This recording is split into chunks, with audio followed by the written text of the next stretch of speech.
Narito na ang mga pinaka nakakatakot na video sa mundo ng internet.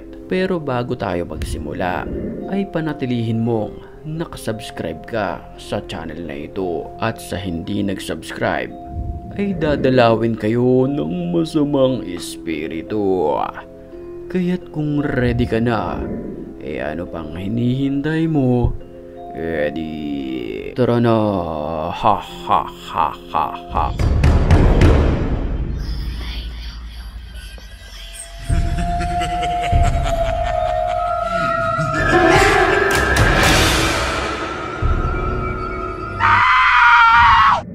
Sa kuha ng CCTV na ito, makikita natin ang isang babaeng nakahiga. Katabi nito ang isang babae na siyang tattoo artist sa mga pagkakataong iyon.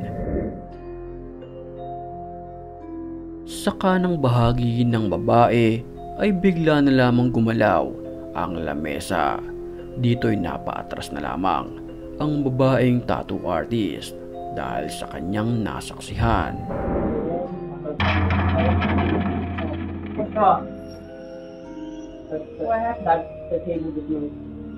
Dahil sa pangyayari, natulala na lamang ang dalawa.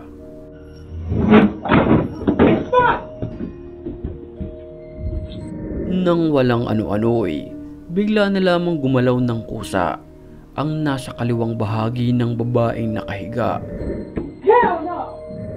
Ayon sa usap-usapan, ang pagpapagalaw ng mga gamitan ay kontrolado ng mga masasamang espiritu. Creepy!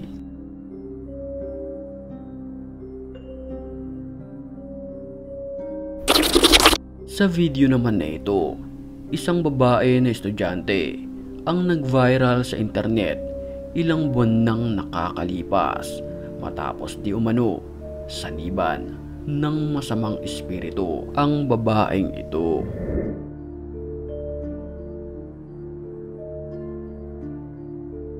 Kapansin-pansin sa babae na tila nagbabago ang kanyang muka. Ito ay paminsan-minsan natatakot, nagagalit, at animoy walang reaksyon sa mga nangyayari.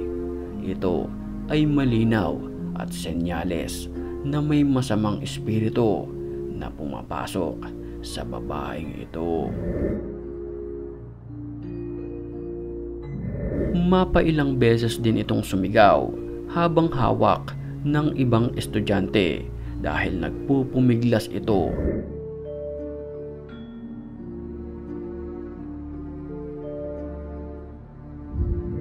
Ang masayang road trip ng isang lalaking ito nabahiran ng katatakutan dahil sa nakuhanan ng kamera.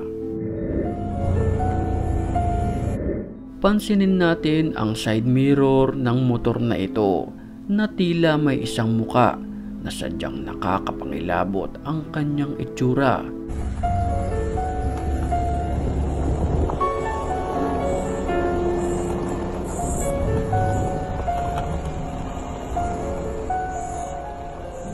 Mapapansin sa kanyang itsura na para ba siyang may mga sugat. Puti rin ang kanyang muka na animoy matagal nang pumanaw.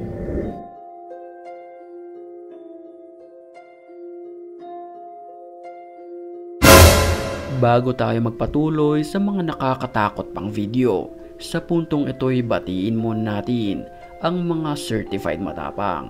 At kung gusto mo rin mapabilang sa kanila, mag-comment ka lang dahil ang may pinakamalulupit na comments, yun ang aking pipiliin. Back to the story. Miren amigo, 2 de la mañana y mire, ¿qué onda? Isang nilalang naman na nakaitim at nakatayo sa harapan ng bahay ng lalaking nagvi-video. Dito ay may hawak siyang apoy na animoy nagriritual sa harap ng pintuan. What the fuck? Bruja, la bruja, la bruja.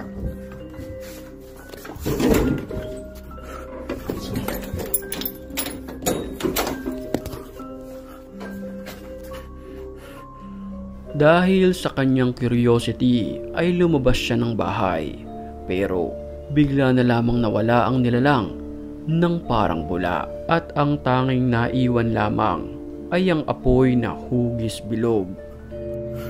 Mira un carro.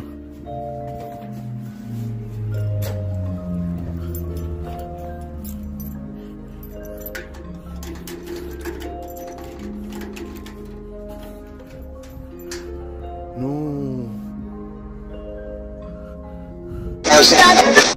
Pinagkaguluhan naman ang isang nilalang na ito na maihahalin tulad natin sa isang aswang. Ito ay nasa ibabaw lamang ng puno.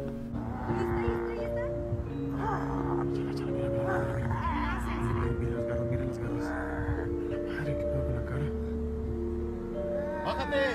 ¡Bájate! ¡Bájate! ¡Bájate!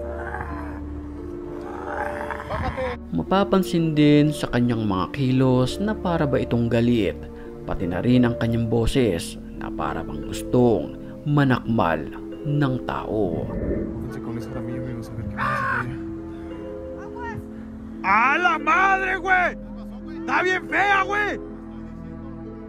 Ito ba ay sakit lamang sa pag-iisip, pagtitrip lamang o kampon ng kadiliman? Kayo na lamang ang humusga sa videong ito.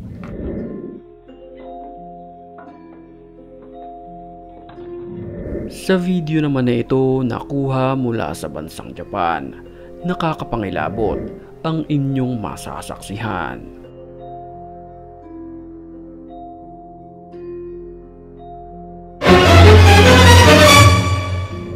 Habang binivideohan ang lugar na ito, tila napakaganda ng tanawin. Nang walang ano-ano'y bigla na lamang may sumulpot na animoy isang ulo ng babae.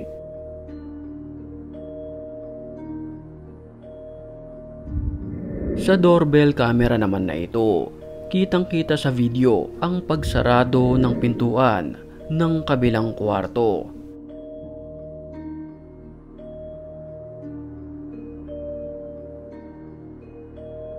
Mapapansin na kusang sumara ang pintuan kahit walang tao.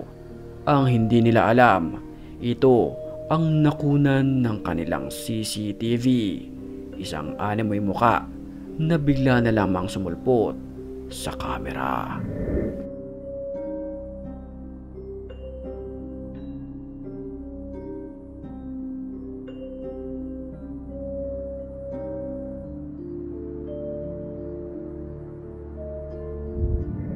Usap-usapan naman sa internet na habang isinasagawa ang pagrarally sa sona ng presidente ng Pilipinas ay pumukaw ng atensyon ang animoy isang multo dahil sa kanyang itsura. Titigan nating maigi ang kanang bahagi ng video. Mapapansin natin ang isang nakatayo na nakabelo.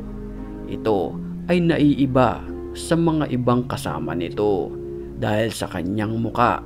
Pansinin natin na kulay puti ang muka niya na para bang isang ligaw na kaluluwa. Ikaw nang bahalang humusga sa larawang ito.